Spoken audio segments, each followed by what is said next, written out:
तो झारखंड में चुनावी जनसभा को संबोधित करते हुए प्रधानमंत्री नरेंद्र मोदी कांग्रेस पर जमकर बरसे।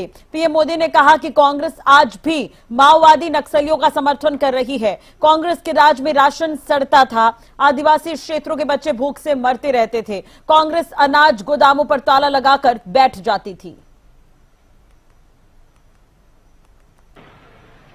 ये मोदी की गारंटी है, जब तक मोदी जिंदा है, जब तक मोदी जिंदा है, मैं दलित, आदिवासी, ओबीसी इस आरक्षण में से रत्ती भर भी उनको चोरी नहीं करने दूंगा। ये मेरी आपको गारंटी है। साथियों, कांग्रेस की कुनीतियों ने ही देश को नक्सलवाद की खूनी हिंसा दी।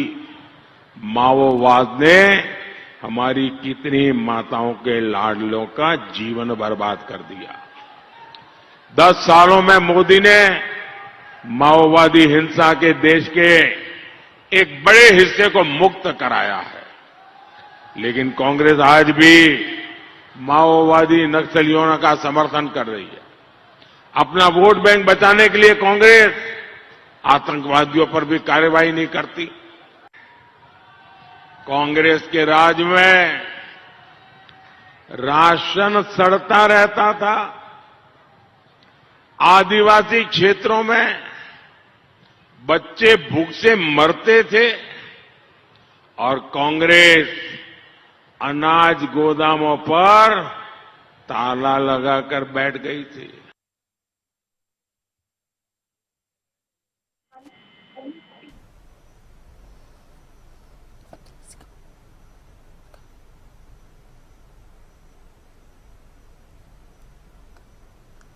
चलिए इसी खबर पर ज्यादा जानकारी के लिए बात करेंगे। मेरे सहयोगी हितेंद्र इस वक्त जुड़ गए हैं। हितेंद्र, अगर हम बात करें प्रधानमंत्री नरेंद्र मोदी की, तो लगातार वो दौरे कर रहे हैं, कभी कर्नाटक होते हैं, कभी तेलंगाना पहुंचते हैं, एक बार फिर उन्होंने दौरा किया है और कांग्रेस पर गंभीर आरोप लगाए हैं।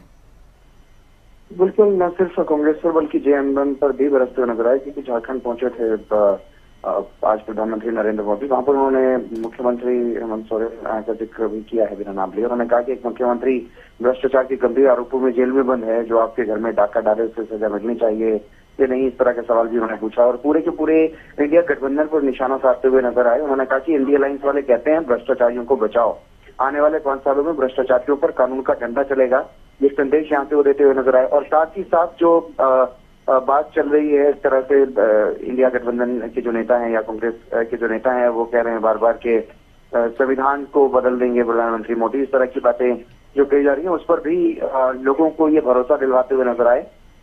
तो उन्होंने ये कहा है इस मौके पर कि मैं ये गारंटी देता हूं आपको कि संविधान पर आंच नहीं आने दूंगा, ओबीसी, पिछड़े और दलितों के आरक्षण को छीनने नहीं दूंगा।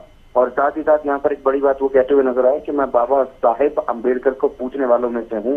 उन्होंने ये कहा कि वो मौज नहीं बल्कि मिशन के लिए पैदा हुए हैं और साथ ही साथ ये भी कहा कि एक वोट से 500 वर्ष बाद राम मंदिर बना है, इसलिए वोट आपको कहाँ दे रहे हैं कि आपको सोचना होगा, समझना होगा। जम्मू कश्मीर में आपके एक वोट से 370 हट गया है, 500 साल बाद राम मंदिर बन गया है, नक्सलवाद खत्म हो गया है, भ्रष्टाचार खत्म हो गया है, ये तमाम तरह की बातें उन्होंने कही हैं। और साथ ही साथ जिस तरह से एक भावुक अपील यहाँ पर करते हुए नजर आए प्रधानमंत्री मोदी कि मैं बाबा साहब अंबेडकर की पूजा करने वालों में से हूँ, ये लोग झूठ फैला रहे हैं कि मोदी आएगा तो संविधान बदल देगा।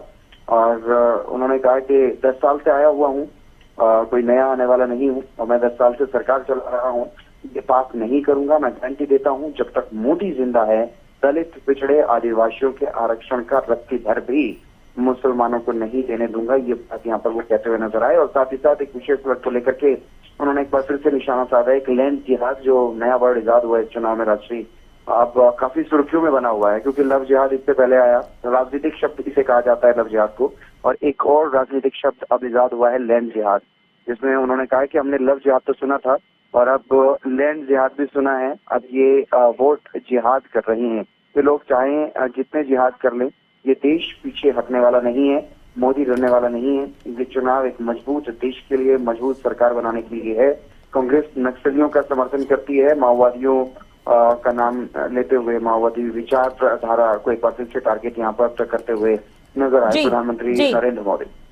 चलिए, बहुत बहुत शुक्रिया तमाम जानकारी और बातचीत के लिए हितेंद्र। आपका तो कर्नाटक तेलंगाना के बाद प्रधानमंत्री नरेंद्र मोदी झारखंड पहुंचे, जहां पर उन्होंने रोड शो किया और इसके बाद यहां पर जनसभा भी उन्होंने की। इस दौरान कांग्रेस पर कई गंभीर आरोप यहां पर प्रधानमंत्री लगाते हुए नजर आए।